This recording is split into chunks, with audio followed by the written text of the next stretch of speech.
Matting bheith, a sé bhar son sin gúracha Ghlaschu. Ai.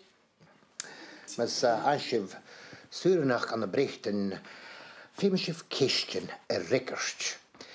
Nisha, mar a chaie vínachu, has in céistin dhéanú ha frickerach dócach office ina talaking. Sé se?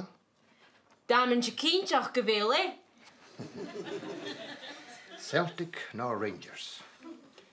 Partick Thistle. Déna trí tócalachen is animal an an Ghlaschu. Islay Inn, Park Bar, Snafford. Ceft. An nuair gut cóig seirsa, sé lúsan nó mesan dhíchatú an lá ábhaisteach animacha. Chanúrin. Cunne chai smach a thuirimisc busaichin an a Ghlaschu. Tá vílas a trí? Cear sé frickers ceart fud de smach fer a dúch.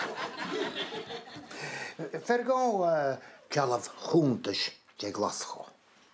Ballamór Carstal. Agus mar a bhfuil mí a cúntach ur sé sin? Ja bhú pák Ghlaschu. Ceart má bheanach cocht. Fáilte go Ghlaschu. Alla stick sin Count the Duke of Wellington.